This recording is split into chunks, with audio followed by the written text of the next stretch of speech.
Chtěla bych tady přivítat našeho druhého významného hosta, pana doktora Pavla Krále, kterého asi není třeba dlouze představovat. Pane doktore, moc vás tady vítám. A vy jste Jen, jedním z vedoucích dvou těch velkých komplexních KBT výcviků tady v České republice. Dneska bychom to chtěli pojmout jako takovou diskuzi, povídání si, dozvědět se víc o tom, jak váš výcvik funguje. Takže já už vám předám slovo, abyste měl co nejvíce prostoru. A protože tady máme 90 účastníků, což opravdu v neděli ráno považuji za úžasný počet, tak poprosím, pokud budou nějaké dotazy, pište do chatu a já je budu předávat dál. Dobrý den všem, přeju hezký nedělní dopoledne. Venku je hezky, tak možná, že by všichni radši byli někde venku, než seděli u počítače.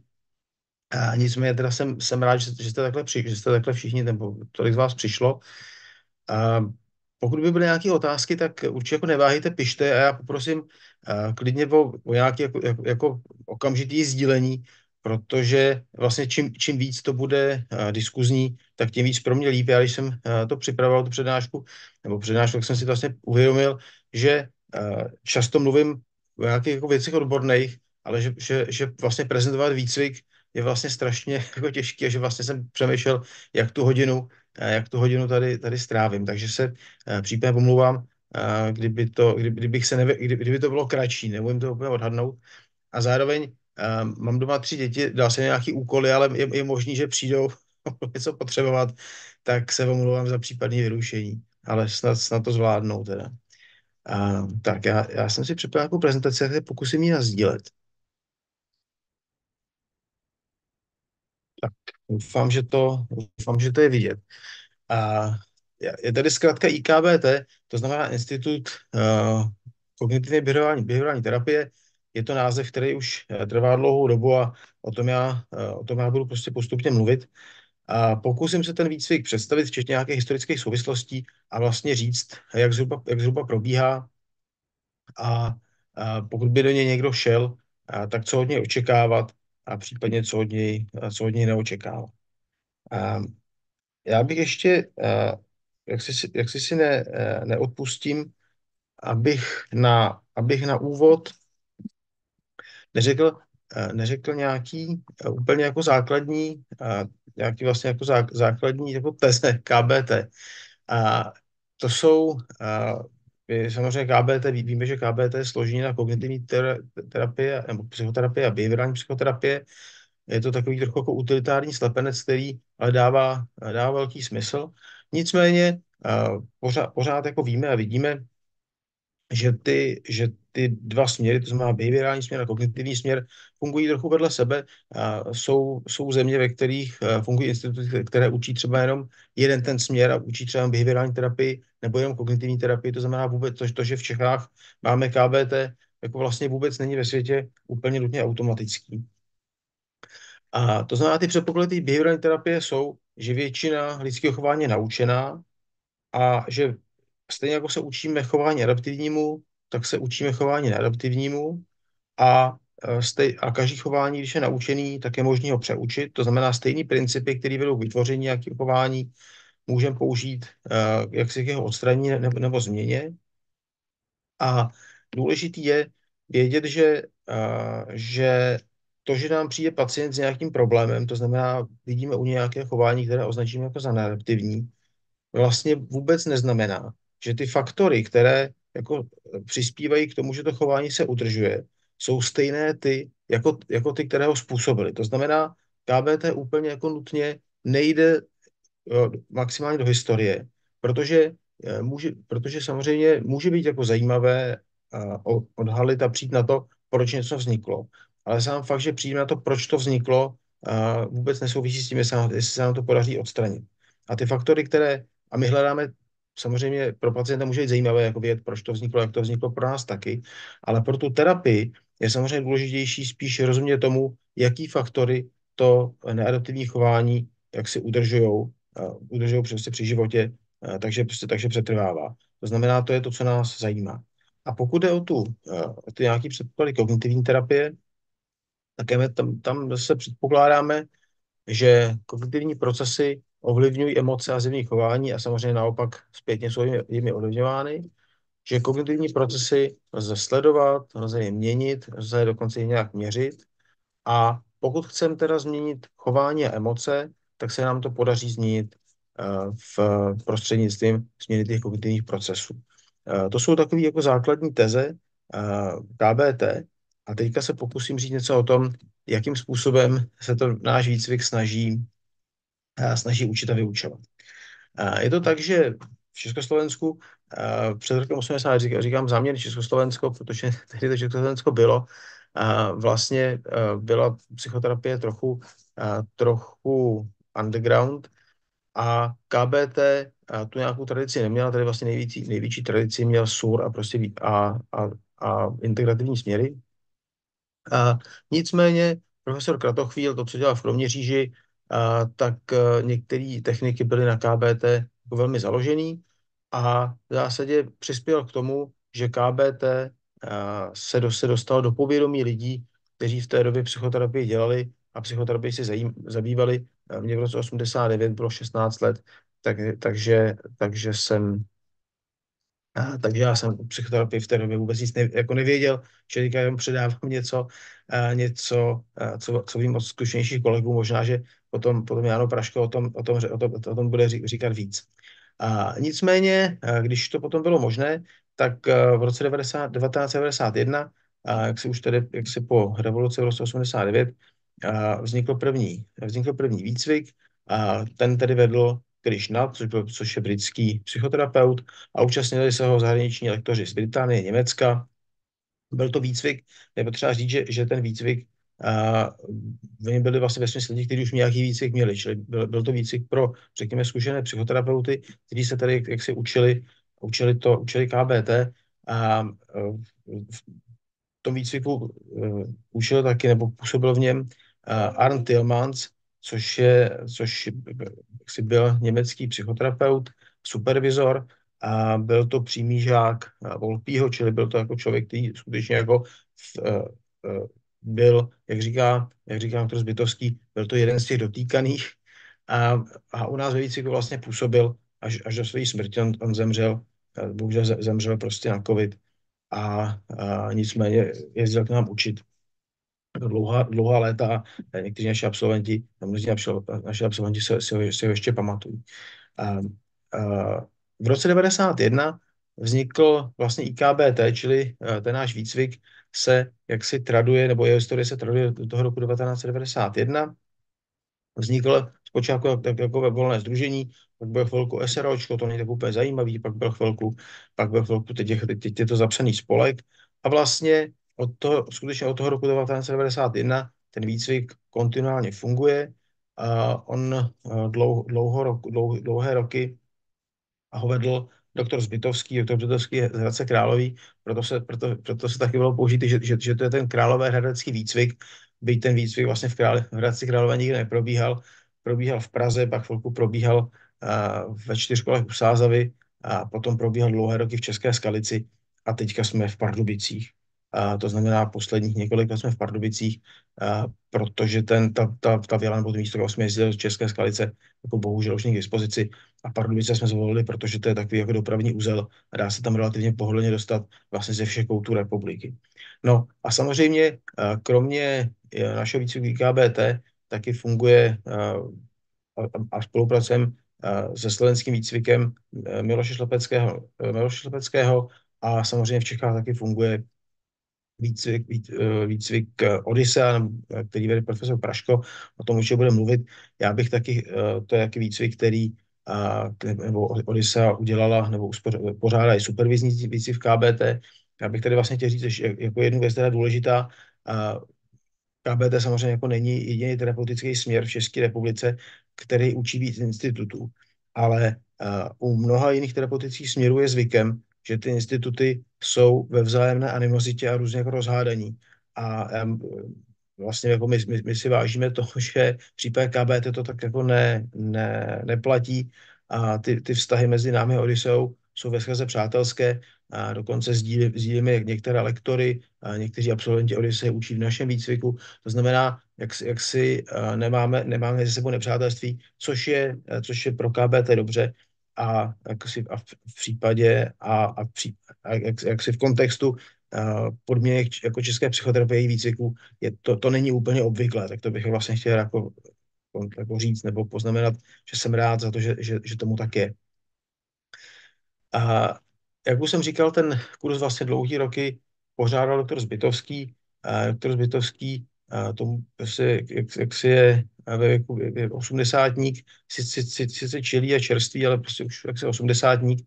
To znamená, před několika lety vedení toho výcviku předal mě, já jsem ve svých 50 letech tam teda aktuálně nejmladší, řekněme z těch klíčových lektorů, jinak ty klíčové lektoři jsou 4, je to teda doktor Zbytovský, je to doktor Novotný z Jeseníku, je to doktor Doležal, což to jsou psychiatři, a já jsem teda v tom, řekněme, jako nejužším lektorském týmu vlastně jediný klinický psycholog.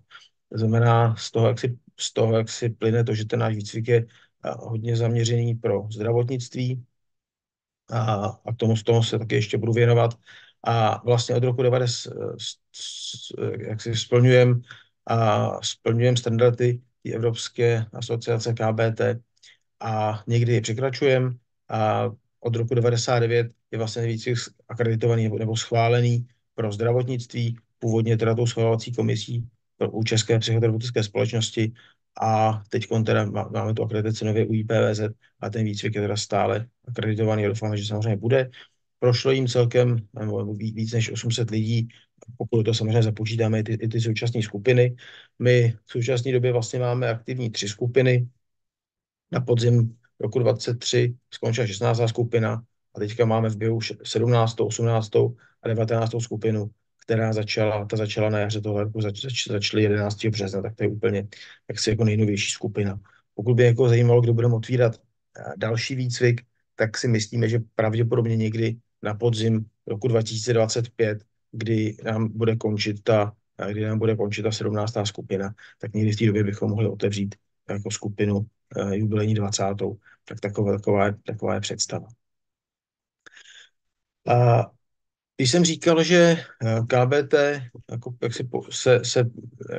jako věří tomu, že stejné mechanismy, které se prostě jak si podílejí na udržování nějakých neadaptivních schémat a neadaptivního chování nebo neadaptivních kognitivních procesů, tak používáme pro jejich změnu a nápravu, tak vlastně úplně stejně probíhá ten výcvik. To znamená, hodně se zaměřujeme na to, abychom v účastníci výcviku tedy jaksi podněcovali samostatné myšlení. Samozřejmě snažíme se jim jako sdělit co nejvíc jaksi teoretických znalostí a snažíme se učit nějaké dovednosti, ale samozřejmě hrozně důležité je, aby se naučili samostatně myslet, protože v KBT je to tak, že co KB terapeut, to originál, a každý to KBT dělá trochu jinak. Samozřejmě, jak si postupujeme podle stejných jako principů a podle stejných zákonitostí, ale prostě přesto ta individualita je v tom velmi důležitá a stejně jako každý z nás je jako trochu jiný člověk a individualita a jak si každý z nás je specifický, tak stejně tak jako KBT každého terapeuta je vlastně trochu specifická a my vlastně chceme a podněcujeme naše účastníky k tomu, aby si vlastně jako našli tu vlastní cestu. Samozřejmě jako za té podmínky, že jak si jako zachovávají a dodržují ty principy KBT. KB terapie do značné míry jaksi neprobíhá během těch sezení, ale probíhá mezi těmi sezeními. Konec konců, o tom tady mluvil pan doktor Štípek, který mluvil o domácích úkolech, tak stejně jako pacienti mají své domácí úkoly a vlastně spoustu věcí musí dělat mezi těmi sezeními.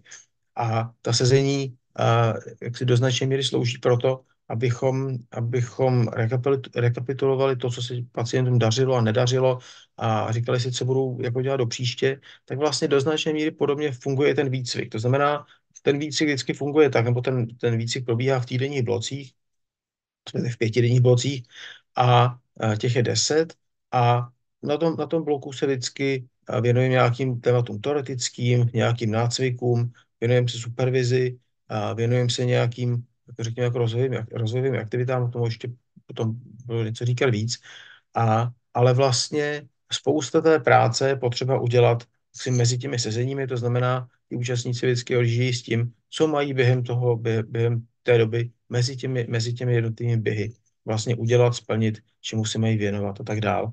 A je to tak, že každý ten blok, jak už jsem říkal, se skládá vždycky z nějaké teorie, to je tak 1 až 2 dny je teorie, to znamená, je tam nějaká teoretická přednáška, seminář spojený s nácviky, ale je to vždycky věnováno specificky jako nějakému teoretickému tématu. A pak je den nějakých nácviků, když prostě něco nacvičujeme úvodní assessment, nacvičujeme měření, nacvičujeme práci se škálami, prostě vždycky něco nacvičujeme a potom jsou většinou tak jako 2 dny vlastně skupinových supervizí. Ty skupinové supervize jsou vlastně pro nás tou, řekněme, jako sebezkušenostní částí. My nemáme v tom výcviku, až samozřejmě jako na nějaké výjimky, to postavené tak, že by účastníci museli jako nutně sdílet svůj vlastní život s ostatními a prostřednictvím toho získávat tu sebezkušenost. U nás věříme tomu, že tu sebezkušenost lidé získávají právě prostřednictvím jako supervize a prostřednictvím jako toho, co ze sebe vnášejí do terapeutické práce a na to dostávají jako zpětnou vazbu jak od supervizorů, tak protože to je supervize skupinová v rámci toho výcviku, tak i od ostatních účastníků. A vlastně člověk se vlastně během toho o sobě vlastně dozví jako strašně moc, vlastně prakticky úplně stejně, jako kdyby tam mluvil o svém životě. Samozřejmě pokud si myslíme, to je důležité říct, náš výcvik taky jako nemá tu jaksi automatickou povinnost, že by každý účastník musel sám procházet terapii, jakkoliv to doporučujeme, ale pokud si prostě myslíme, že někdo tu terapii potřebuje, tak mu to vždycky řekneme, že prostě musí nějakou terapii sám absolvovat. Protože samozřejmě stává se, že pro někoho tam jako jak se vyplavou témata a situace, kdy je prostě zjevné, že prostě potřebuje on sám terapii. Tak. A v době mezi těmi sezeními, že samozřejmě ne všechno supervizi je možné podle těch platných kritérií získat, ani by to nebylo možné na tom výcviku. To znamená, každý účastník také musí nazbírat nějaký počet supervizních hodin, které probíhají mezi těmi jednotlivými bloky. To znamená, mezi těmi bloky ty účastníci mají ještě za úkol, kromě jiných věcí, kromě psaní esejů a prací s pacienty, tak ještě samozřejmě musí absolvovat nějaký počet supervizních hodin. Je to tak, že to, co bychom chtěli, aby na konci ty účastníci měli a znali, tak chceme, aby teda měli nějaké praktické znalosti behavioral a kognitivní teorie a teorie učení. Chceme, aby uměli to KBT přiměřeně využívat u různých problémů. Chceme, aby uměli udělat KBT analýzu. KBT analýza to je to úvodní vyšetření a to je něco, co není užitečné jako pro terapii samotnou, ale je to samozřejmě pro ty, kdo pracují jako psychiatři, jako kliniční psychologové, kdo prostě pracují třeba jenom jako diagnosticky, nebo prostě nepracují s každým pacientem nutně jako terapeuticky, tak ta KBT analýza je něco, co je vlastně pro KB terapii klíčové, ale je to samozřejmě velmi dobře využitelné i v jiné práci. To znamená, máme mezi účastníky psychiatry, kteří mají pacienty, s nimiž prostě psychoterapii nedělají, prostě protože na to není čas, ale například ten jako KBT přístup jako k diagnostice, k pochopení, jako problém pochopení toho pacienta se jim tohle výborně hodí. To znamená, my to chápeme jako velmi specifickou dovednost, která není vázána jako nutně a přímo nebo výlučně jako na tu terapii. A samozřejmě, protože každá psychoterapie je o vztahu, tak samozřejmě se taky zaměřujeme a chceme, aby ti účastníci měli přiměřené dovednosti komunikační, aby byli schopni navazovat, udržet mezilidský vztahy, protože samozřejmě bez schopnosti fungovat v rámci interpersonálního kontextu a bez schopnosti navázat a udržet vztah nejde fungovat ani v terapii, ani vlastně v životě nebo nějak přiměřeně ve společnosti. A samozřejmě člověk, který jako není schopen v tom svém běžném životě fungovat ve vztazích, pravděpodobně nemůže být ani dobrý psychoterapeut. To znamená, tomu se věnujeme otázkám přenosu, protipřenosu, i funkce v terapii, to znamená, zaměřujeme se taky na práci se vztahem, protože vztah a bez ohledu na to, v jakém jaksi teoretickém rámci se pohybujeme, je pro psychoterapii vždycky důležitý. A věnujeme se vlastně jako praktický schopnosti vést toho klienta nebo pacienta v klinické praxi, protože samozřejmě vždycky pro nás je důležité, aby ten pacient jako ještě znovu přišel, to je taky zaznělo, že smyslem prvního sezení, aby pacient přišel na to sezení druhé, to samozřejmě prostě platí pořád, protože kromě, my musíme být schopni nějaké strategie, nějakého strategického myšlení a chování, taky vlastně v rámci vedení celého toho klinického případu. A samozřejmě chcem, aby naši účastníci byli schopni aspoň v elementární podobě KBT nějak učit nebo někoho supervidovat. Vlastně chcem, aby třeba byli schopni, jenom aspoň na té úrovni, aby když prostě pracují v nějakém týmu, kde jsou zástupci nebo kolegové, co mají jako různé výcviky a pohybují se jako, jaksi v různých teoretických paradigmatech, tak aby vlastně byli schopni nějak smysluplně vysvětlit a obhájit, co je to KBT, protože samozřejmě všichni z nás, kdo KBT dělají, tak vlastně jako neustále asi bojím s tím předsudkem, že KBT je takové jakési tupé přecvičování a přeučování, ale to vlastně není pravda. Nicméně je potřeba to říkat jako stále dokola a je potřeba jako být schopen tohle fundovaně vysvětlit jak těm pacientům, tak konec to často našim kolegům, nebo rodinám a tak. A ten výcvik jako takový je vlastně trochu uměle jaksi rozdělen na dvě části, kdy a ta první je, řekněme, jako víc teoretická, ta druhá je víc praktická, ale ty rozdíly jaksi jsou jako minimální. A nicméně ten základní výcvikový stupeň trvá 3 roky a pro nás je to taková fáze, kdy ještě předpokládáme, že ti účastníci jsou jaksi jako trochu méně samostatní a po těch 3 letech předpokládáme, že vlastně už budou pracovat trochu víc samostatně sami a že to je ta fáze, kdy začnou sbírat už si kazuistiky k tomu závěrečnému pohovoru, že to je ta fáze, kdy budou psát závěrečnou práci, chystat, vlastně budou pracovat, že vlastně v rámci toho výcviku, tak vlastně v rámci používání KBT budou vlastně fungovat trochu víc samostatně. Nicméně ta první část se teda skládá, protože celý výcvik má 10 bloků, 5denních, tak ta první část, ten základní stupeň trvá 3 roky, to znamená, to je teda 6 těch studijních bloků a, a, a ten nastavový stupeň, říká nastavový, ale prostě jaksi je to jaksi jako je integrální výcvik, ten trvá 2 roky a jsou tam teda 4 studijní bloky. A já tady mám trochu jaksi, ono by se o tom dalo mluvit jako dlouho, protože samozřejmě dostat 5 let výcviku do několika slajdů je obtížné, nicméně napsal jsem zhruba, jaký je program a jaký je cíl těch jednotlivých studijních bloků.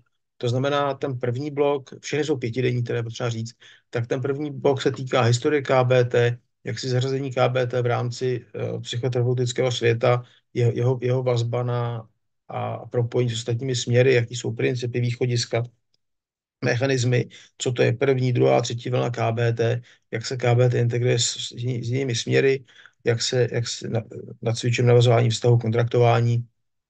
Teď jsme se třeba té poslední skupiny hodně věnovali právě začátku tomu assessmentu, protože to považujeme jako za klíčovou věc. Ten druhý studijní blok je zaměřený na komunikační dovednosti, na navazování terapeutického vztahu, na assessment, na to, čemu říkáme funkční a behaviorální analýza, to znamená na takovou tu úvodní konceptualizaci celého toho případu. Ten třetí blok je nebo zaměřený na teorii analýzu kognitivních procesů, na nějakou strategii léčení a na klinické vedení případu. Ten čtvrtý blok je zaměřený na aplikaci KBT v praxi, na etický a jiný problémy z toho psychoterapii. To nejsou jenom etický problémy, to jsou taky jaksi jako legální problémy a finanční otázky. Čili prostě tak, aby ti naši absolventi byli vlastně skutečně jako znali tu psychoterapii v kontextu, jako nejenom psychoterapii samotné, ale taky prostě v kontextu jako předpisů, zákonů, vyhlášek, co je možné, co není možné, etiky, co je a co není možné si za tu práci brát, za jakých podmínek a tak dále. A v tom pátém bloku vlastně chceme, po tom pátém bloku chceme, aby ti účastníci vlastně byli schopni udělat samostatně tu KBT diagnostiku, assessment, funkční analýzu, aby vlastně už byli schopni navrhovat nějakou volbu, nějaké jako léčebné strategie. A v šestém bloku, což je vlastně poslední blok toho základního, té základní části, tak se taky věnujeme trochu jaksi souvislostem KBT, párový KBT, rodinný terapie a KBT, to znamená tam, kde vlastně pomocí toho KBT přístupu už nepracujeme jenom jako s jedincem, ale s celým nějakým systémem, který samozřejmě zahrnuje jako víc lidí od 2 a více. Učíme se hrát role a učíme se nějaké vlastně jako specifické techniky, který tady je nějaký výčet, ale samozřejmě jako daleko víc, taky se věnujeme se zapojení, třeba pro děti, zapojení herních prvků do KBT a vlastně učíme se víc už takové jak se experienciální techniky. No a na konci se pokoušíme teda jako zhodnotit ten základní výcvikový stupeň. No a od 7. bloku se potom věnujeme nějakým vybraným diagnostickým skupinám, superviznímu hodnocení, principu supervize, věnujeme se víc jako peer skupinám, věnujeme se, nebo ti účastníci se mají věnovat přípravem projektům závěrečných prací a tak dál. Tady je potřeba říct, že já potom ukážu ještě ten výčet těch jaksi diagnostických skupin, kterým se věnujeme. My totiž chceme, protože výcvik je primárně pro zdravotnictví, tak my vlastně chceme, aby na konci toho kurzu a k tomu závěrečnému pohovoru každý účastník přinesl 16 supervizovaných kazuistik. My máme výčet jako diagnostických jednotek nebo nozologických jednotek, který je poměrně dlouhý a protože vlastně chcem, aby ti naši účastníci se během toho výcviku naučili pracovat jako s různými pacienty, s různými problémy, tak aby to nebylo tak, že vlastně dělají pořád dokola jako tu jednu věc. Chceme, aby se naučili skutečně KBT, jak si aplikovat, řekněme, jako v celé nějaké šíři toho oboru, tak po nich chcem, aby si z těch 16, z těch kategorií, jako diagnostických nebo nozologických jednotek, nebo kategorií problémů, vybrali 8 a vždycky přinesli po 2 kazuistikách z těch 8 skupin. To znamená, celkem jsem po těch lidech 16 kazuistik supervizovaných. Nemáme úplně nutně požadavek na to, kolik hodin supervizních tam musí být. Víme jaksi z praxe, že někdy ta KBT může být i krátká, někdy může být dlouhá, čili není tam požadavek, že by tam musí být 20, 30, 40 hodin. To je nám jako jedno. Musí to být kazuistika, která je supervizovaná, která dává smysl. A takových kazuistik ten účastník musí k tomu pohovoru na konci přinést 16. To znamená, a to je v tom 7. bloku, právě v tom 7. bloku se vlastně začínáme teda věnovat aplikaci KBT na vybrané diagnostické skupiny. Jakkoliv samozřejmě, když o tom takhle mluvím, je potřeba, musím jako připustit, že to, co tady říkám, jako nebo to rozdělení po těch blocích, jako není takhle úplně striktní. Samozřejmě, když je to zapotřebí, tak se třeba nevím, terapii například třeba paniky, nebo jak pracovat s panikou, to se účastníci učí třeba jako výrazně dřív, ale řekněme, že jako specificky a cíleně se na ty jednotlivé diagnostické skupiny začínáme zaměřovat až tak od toho 7. bloku. No. A vlastně pokračujeme v tom, vlastně vidíte, že v tom vlastně pokračujeme jako dál, jsem říkal v tom 2. bloku, už vlastně předpokládáme jako trochu víc nějakou samostatnost, tak tady už se skutečně jako předpokládá, že ti účastníci jako mají ty základní znalosti a dovednosti a už je tedy vlastně jenom jak se rozvíjíme.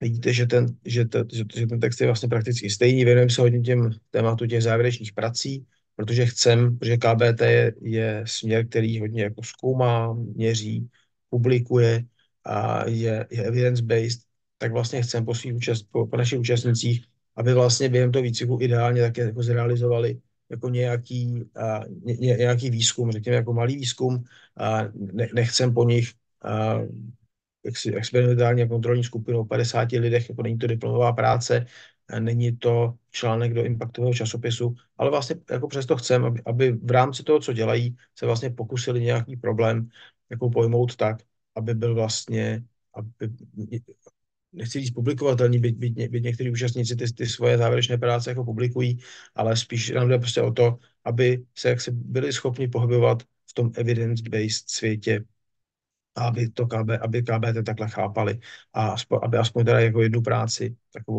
takhle napsali. No a v ten poslední blok je samozřejmě, pokračuje stejně jako ty předchozí, ale zároveň ten probíhá potom prezentace těch závěrečných prací a ty závěrečné pohovory. A v ideálním případě na konci toho 10. bloku, když to někdo stihne, tak na konci toho 10. bloku si odveze diplom o tom, že absolvoval KBT výcvik. Samozřejmě ne všichni to stihnou, takže potom samozřejmě možné dokončovat to i jaksi v průběhu času potom, ale my jsme samozřejmě rádi, když to co nejvíc lidí stihne a dokončí během toho výcviku. A protože, jak jsem říkal, ten výcvik je zdravotnický, tak my jaksi důsledně se snažíme věnovat těm zdravotnickým tématům, která jsou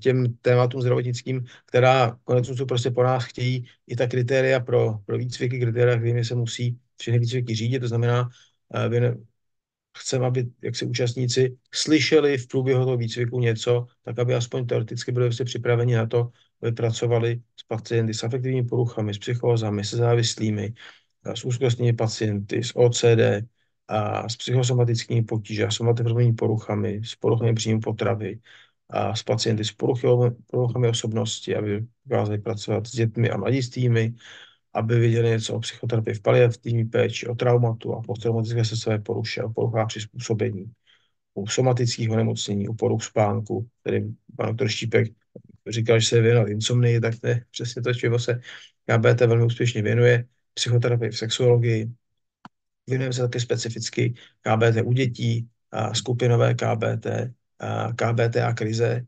A tím mám na mysli to, že vlastně jak si často vidíme, že psychoterapie jako nemusí nutně vždycky jako odstraňovat nějaký problém. A podstatná část našich pacientů jsou lidi, kteří jsou v zásadě jako zdraví, komponovaní, žádné potíže nemají, ale prostě dostanou se do nějaké životní krize a účelem té psychoterapie není je vlastně nějak měnit, ale prostě jenom jako provést tou krizí, což je samozřejmě, jak si z hlediska jako psychoterapeutické teorie, úplně jako jiná disciplína, než odstraňování nějakých potíží, protože ti lidi vlastně nějaký potíže dlouhodobě jako neměli a často prostě jenom se dostali do situace, prostě mladíš už jak se nestačily jejich copingové strategie, někdy prostě je toho moc a my vlastně nenacházíme žádné patologické procesy, žádné neadaptivní chování, neadaptivní myšlenky.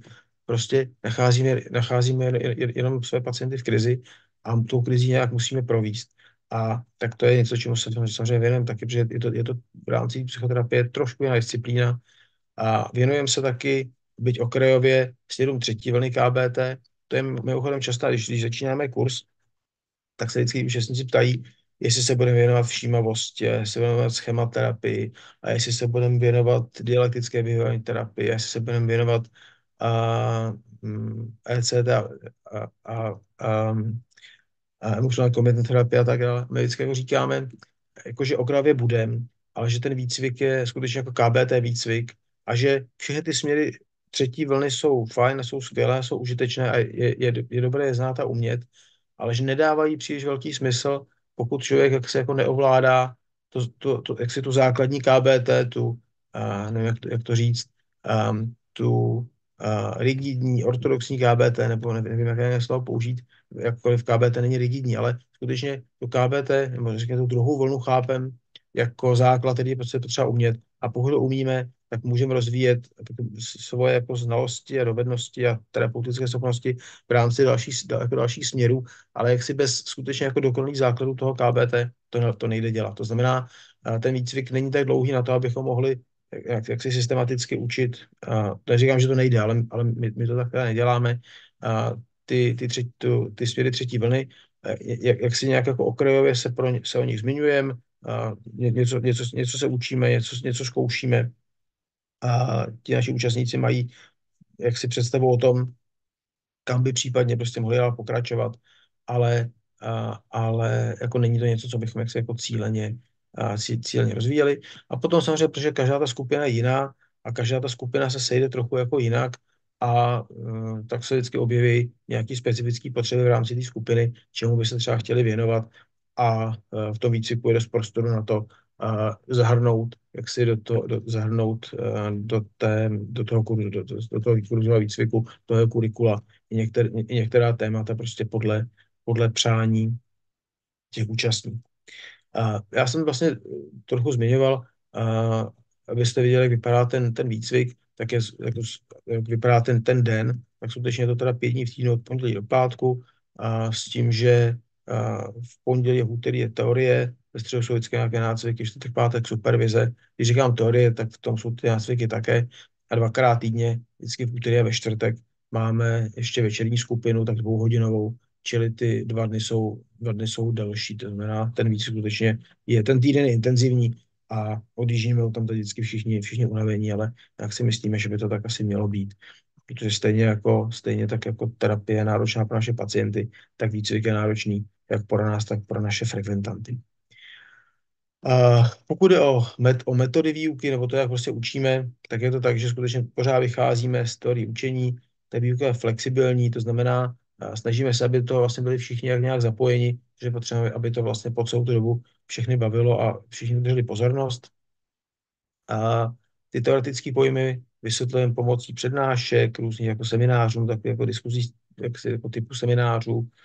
A samozřejmě potřeba i číst nějakou literaturu, a tak jak chceme aby naši účastníci psali nějaké eseje. A hodně se věnujeme nácviku, to znamená, je to tak, že něco předvádíme, hrajeme role a pak účastníci jak se nacvičují mezi sebou a pokoušíme se používat nějaký videozáznamy nácviku jako různých rolí terapeuta, rolí supervizora nebo pozorovatele a tak dál.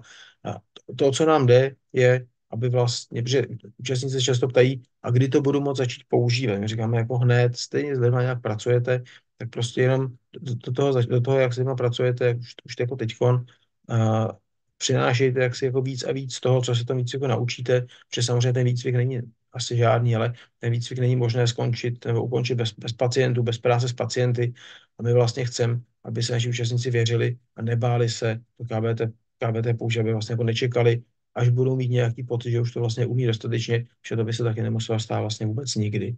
A samozřejmě součástí do výcviku velmi důležitou se stěžení je individuální skupinová supervize. A jak jsem říkal, probíhá jak v těch blocích, tak mezi těmi bloky. A o tom, že má každý předložit kazuistiky 16 pacientů, to jsem říkal. A samozřejmě věnujeme, protože KBT měří, používá škály, dotazníky, jako snaží se kvantifikovat, to znamená, i tomu se vlastně věnujeme poměrně intenzivně, tak, aby se všichni jako naučili skutečně jako měřit, že bez toho měření to není úplně KBT. No a samozřejmě předpokládáme, že i ten,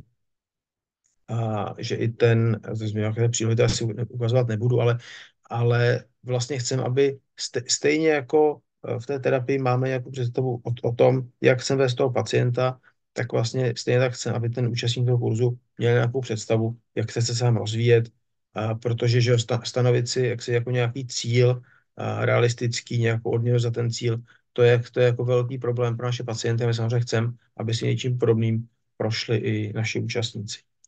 Jinak samozřejmě, pokud máme webové stránky, to znamená, pokud by někoho něco zajímalo, tak se můžete podívat na naše webové stránky, kde jsou nějaké obecné informace o tom výcviku, o lektorech, jsou tam nějaké odkazy a jsou tam doklady, že máme všechny ty akreditace a pak tam jsou akreditace specificky, to jsou zaheslované stránky těch jednotlivých výcvikových skupin, ale ty podstatné informace tam jsou, tam taky nějaký kontaktní formulář, který je možná kontaktovat, čiže ho vyplníte, tak vám odpovíme.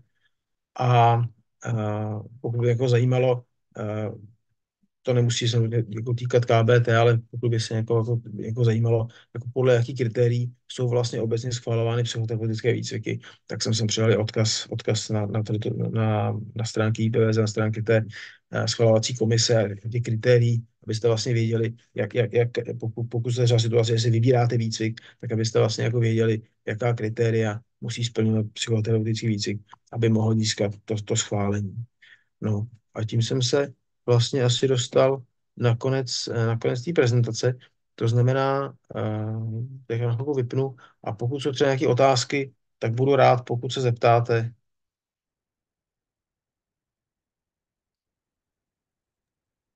Zatím. Aha. Je IKBT výcvik uznávaný i v zahraničí? Je první No, dotaz. jo, na to asi úplně jako nedokážu odpovědět. Spíš bych si myslel, že není, protože prostě je to tak, že v každé zemi možná v každé zemi jsou prostě nějaká jako jiná pravidla pro terapeutické výcviky. Je to tak, že my jsme a samozřejmě jako někteří naši účastníci to chtěli, protože máme účastnice, co pracují v Rakousku, a máme jako pracuje v Německu a v Anglii a máme účastníky, co pracují na Slovensku. Takže vlastně, jak si není to jako automatické uznání, jako tak to myslím, že v žádné zemi nefunguje, nebo nevím o tom, ale opakovaně jsme vlastně psali nějakým našim účastníkům nějaká potvrzení a nějaké jako vysvětlení, jak ten výcvik funguje. A co já vím, tak třeba v tom Rakousku a v Německu naši účastníci pracují. A na Slovensku taky. Ale jak přesně probíhalo to uznání, to nevím, když jsme to si k tomu psali. Jako, myslím, že to není automatické teda, ale popravdě to nevím. Já mohu dodat, že na EABCT, což je Evropské sdružení, které sdružuje všechny asociace pro KBT, tak je tohleto hodně takové probírané téma a právě tohleto je to, na co narážíme, že každá země Evropy má svoji vlastní legislativu a samozřejmě to, že nějaké sdružení vydá třeba nějaký certifikát, tak není pro ty vlády závazné žádným způsobem. Jo. Je to podobné jako u europsychologa, toho vlastně diplomu, který si můžeme nechat vystavit a který nám může pomoct při té žádosti, ale neznamená to, že by automaticky vláda jiného státu to naše vzdělání musela respektovat. Tak, zeptám se, jestli jsou ještě nějaké další dotazy. To byla komplexní a vyčerpávající představení výcviku.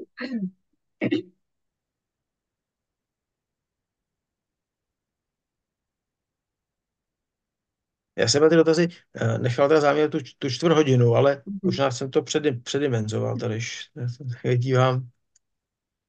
Vůbec nevadí, ona z začátek další přednášky vychází na 12, což je tradičně doba oběda a pokud budeme mít trochu delší pauzu předtím, tak to asi nebude vadit. Co bych chtěl, možná jako, to samozřejmě se netýká toho výcviku, ale vidím tady Jana Praška, a tak bych vlastně jako chtěl říct, jako pokud jako chcete jít já samozřejmě tady vím jaká jména, která větší části neznám, tak pokud chcete jít jako do KBT výcviku, tak to chci říct je to, že pokud si uvažujete o KBT výcviku, tak si myslím, že to je dobrá volba v tom, že ta KBT komunita je vlastně jako přátelská. Nám se skutečně se podařilo se vyhnout jako těm animozitám. A to je skutečně jako v jiných směrech, nechci být úplně konkrétní, ale je to jako běžný, že se ty výcviky mají rádi, ty lidi se mají rádi a jak si to KBT skutečně, tam se jako podařilo, jak si jako zachovat nějakou kolegialitu a v zásadě ta komunita je vlastně velmi přátelská, takže my se třeba fakt jako zakládáme na tom, že vlastně nejsme kritiční ani mezi sebou, mezi těmi výcviky a tak dále, tak to je skutečně jako pro mě velmi důležité. Jako. Pokud se o tom někdo bude chtít přesvědčit i osobně, tak vás mohu rovnou pozvat na KBT konferenci českou, která se bude konat v Brně v červnu.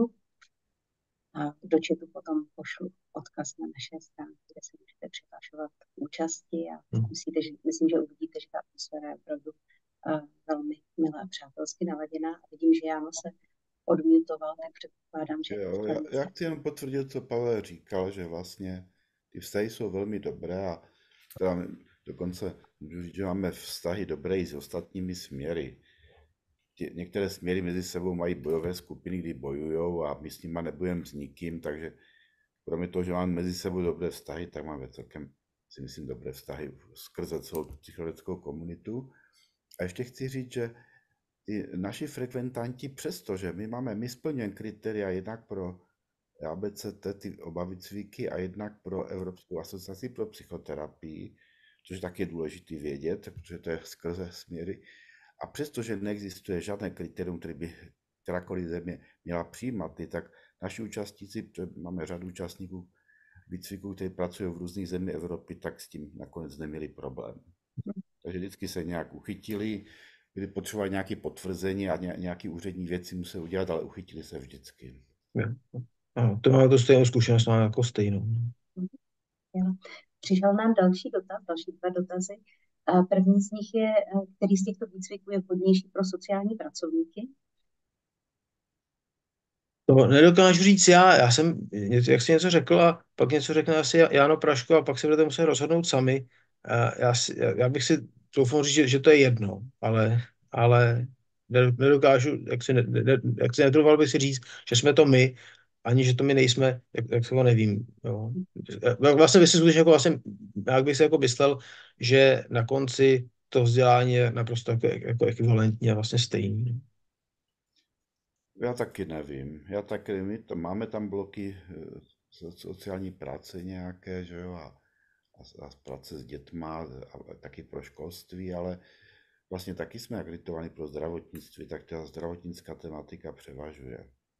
Ale myslíme na to, že my sociálních pracovníků a pedagogů máme vždycky několik v tom výcviku a jsou spokojení. No. Tady je potřeba říct, že vlastně ty výcviky, co jsou schválené pro zdravotnictví, musí dodržovat to pravidlo, že jaksi na počátku toho výcviku je polovina zdravotníků. To jsou prostě ty pravidla takhle jako daný. To znamená, těch sociálních pracovníků vždycky bude, jako, kdyby tam byli všichni ostatní sociální pracovníci, tak bude půlka, ale samozřejmě jich bude jako míň. To znamená, že jako vždycky to bude víc orientované toho zdravotnictví.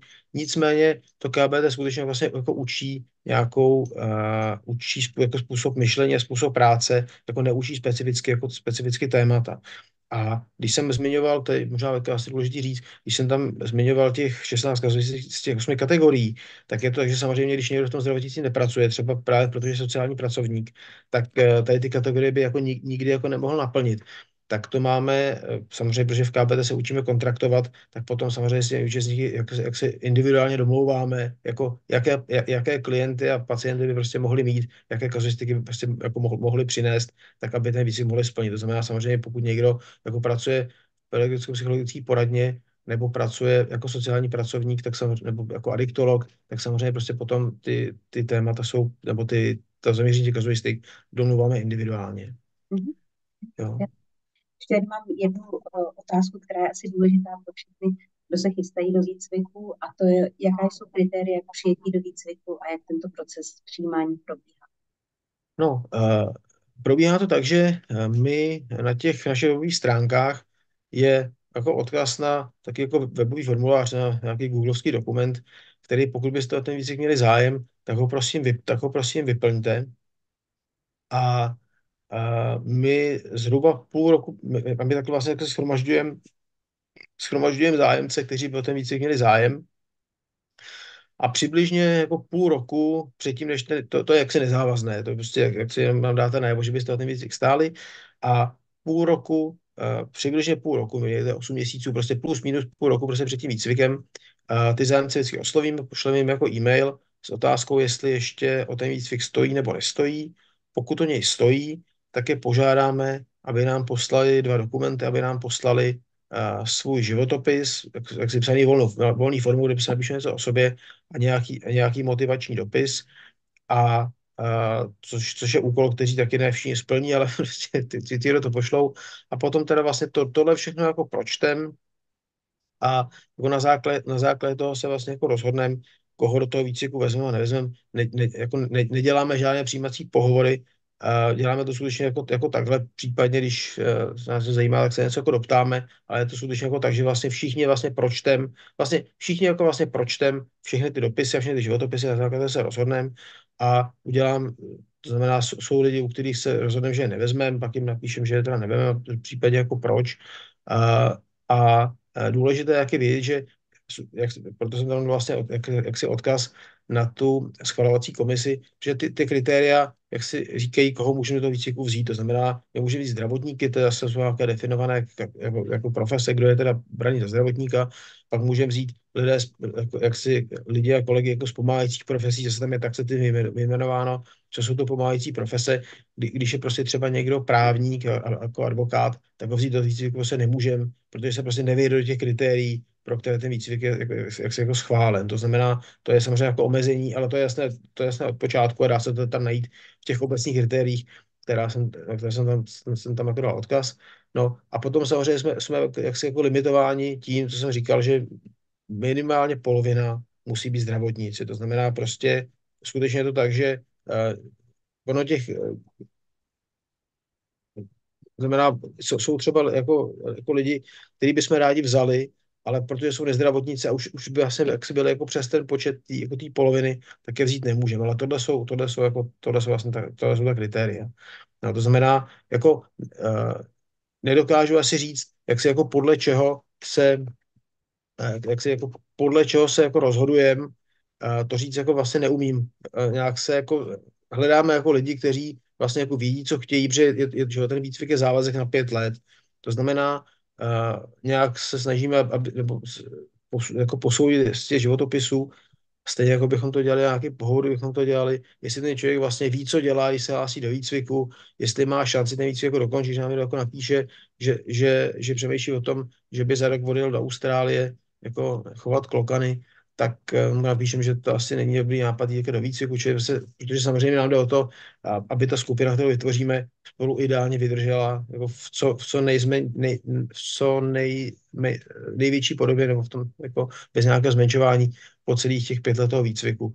A to znamená, ten proces vypadá takhle.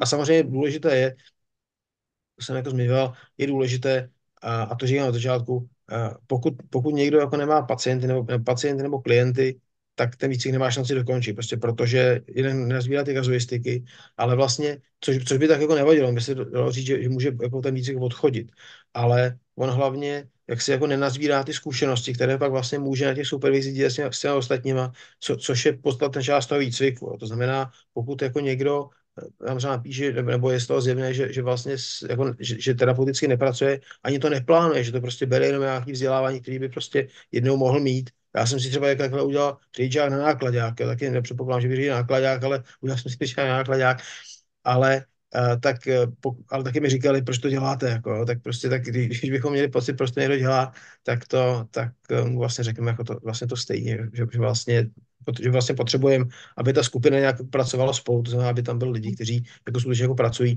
a mohou vlastně sdílet tu svoji práci, že to je jako to je jako vlastně součást toho zjišťování informací a nějakého terapeutického zrání.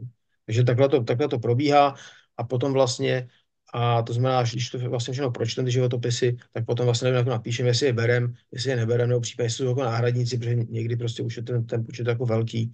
No a tak, takže funguje to takhle. Moc děkuji. Přišel jsem ještě jeden dotaz na Odiseu, ale já bych se možná s dovolením schovala na ten blok, který je vymezený Odyseje, to znamená ten poslední dnešní blok, myslím od 1.15, nebo jak to tam vychází, nepamatuju si to z hlavy. A má ještě někdo? Takže tady přišel ještě jeden dotaz. Je nutné mít přístup ke klientele už od počátku výcviku? Přijímáte do výcviku i studenty psychologie, kteří směřují do kliniky?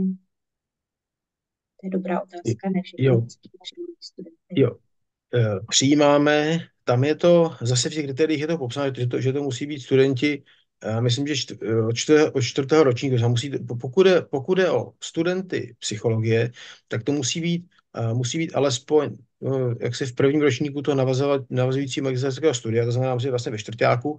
Pokud je o mediky, tak musí být taky aspoň ve čtvrťáku, pokud se jako nepletu. Jako studenty berem, jako studenty určitě berem a říkáme, nebo mluvíme jasně v tom smyslu, aby se jako, nebo takhle, berem je a trochu je odrazujeme.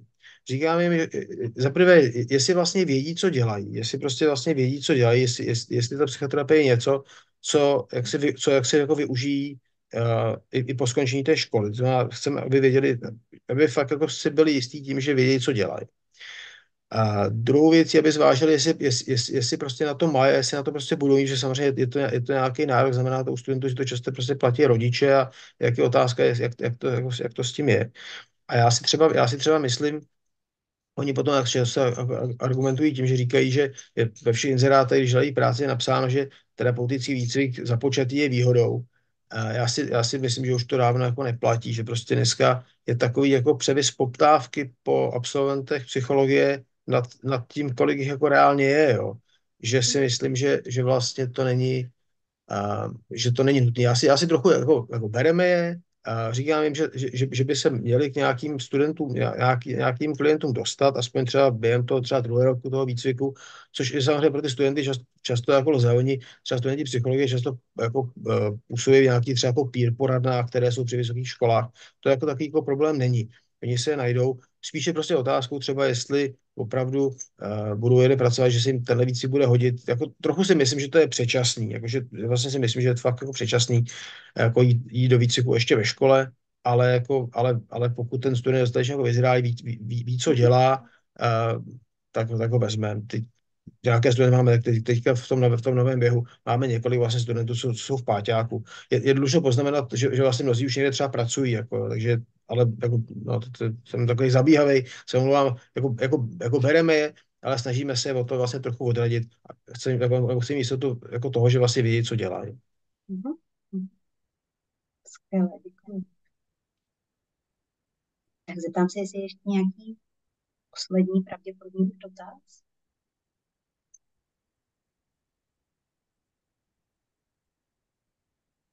Tak se, že není. V tom případě já bych chtěla moc krát poděkovat, že jste si na nás udělal čas takhle v neděli.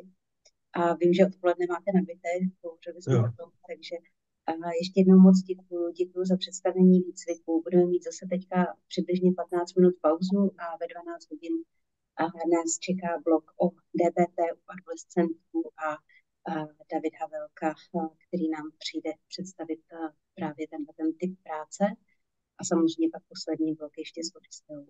Pane doktore, moc krát děkuji, že jste tady dnes byl s námi. Já děkuji za pozvání a děkuji, že jste to vydrželi, když je ten tak hezky. Tak